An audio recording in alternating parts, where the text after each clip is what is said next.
পাঁচ দফা দাবিকে সামনে রেখে আন্দোলনে নামল অল ত্রিপুরা স্কুল কম্পিউটার শিক্ষক সংঘ। বৃহস্পতিবার আগরতলার রবীন্দ্র ভবন থেকে এক র্যালি করে শিক্ষা ভবনে যান সংগঠনের সদস্যরা। সেখানে তারা শিক্ষা দপ্তরের আধিকারিকের হাতে একটা ডেপুটেশন প্রদান করেন। সংগঠনের দাবিগুলির মধ্যে রয়েছে চাকরির স্থায়ীকরণ, বকেয়া ভাতার পরিশোধ, সমান কাজের জন্য সমান বেতন, বিদ্যালয়ে প্রযুক্তিগত অবকাঠামোর উন্নয়ন এবং চাকরির নিরাপত্তা। সংগঠনের নেতৃত্বেও জানিয়েছেন, বহুদিন ধরে এই দাবিগুলি সরকারকে জানানো হলেও এখনো কোনো ইতিবাচক পদক্ষেপ নেওয়া হয়নি।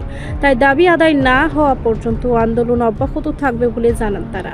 ত্রিপুরা স্কুল কম্পিউটার শিক্ষক সংঘের উদ্যোগে এবং ত্রিপুরা ঠেকা মজদুর সংঘের সহায়তায়, ত্রিপুরা বিএমএস ভারতীয় মজদুর সংঘের সহায়তায় আমরা আজকে আমাদের কিছু দাবি নিয়ে, দাবি বলতে এই রাজ্যের কম্পিউটার শিক্ষার প্রকৃত উন্নয়নের কথা চিন্তা করে আমরা স্কুল ডাইরেক্টর, এলিমেন্টারি এডুকেশন যে ডাইরেক্টর মহাশয়, ওনার কাছে আমরা ডেপুটেশনে উন্নীত হচ্ছি।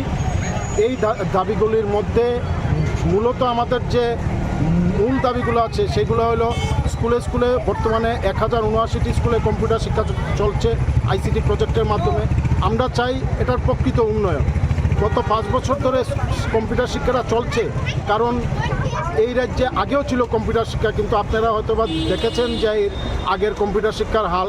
আর এখন 2021 সালে আমাদের এই সরকার প্রতিষ্ঠিত হওয়ার পর পুনরায় চালু হয়েছে 21 সালে, তারপর থেকে আজকে 2025 সাল, কিন্তু আশানুরূপ উন্নতি তো হয়নি। তো এই শিক্ষাটা শুধু শুধু অর্থের ব্যয় হচ্ছে।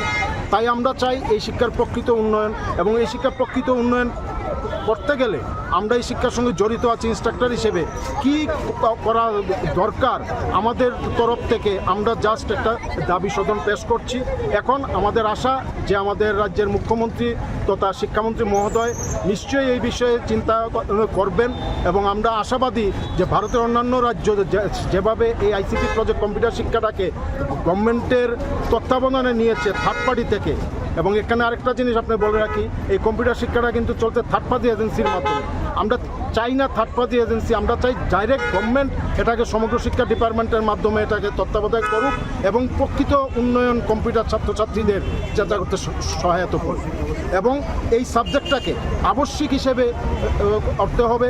আবশ্যিক যদি না হয় প্রতিটা স্কুলে, তাহলে এই ছাত্রছাত্রীদের এই শিক্ষার প্রতি আগ্রহটা থাকে না। আমরা চাই আপনাদের সহায়তায় এই আমাদের এই বার্তা, যদিও আজকে ডাইরেক্টর মহাশয়ের নিকট ডেপুটেশন দেব, তবু আপনাদের মাধ্যমেও যাতে মন্ত্রী পরিষদে যায় এবং ত্রিপুরা আপামর মানুষের সহায়তা এবং সমর্থন আমরা পাবো, এই আশা রাখছি। জয় হিন্দ, বন্দে মাতরম। অল ত্রিপুরা স্কুল কম্পিউটার শিক্ষক। আপনার পরিচয়টা?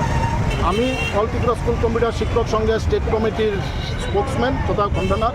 আর আমার সঙ্গে আছেন সভাপতি ভবেশ চক্রবর্তী, সম্পাদক নারায়ণ নাহা মহোদয়, আছেন আমাদের ভারতীয় বিএমএসের ত্রিপুরা প্রদেশের সম্পাদক সাধারণ সম্পাদক মহামন্ত্রী তপন দে মহাশয়। রিপোর্ট সংবাদ প্রতীক্ষা।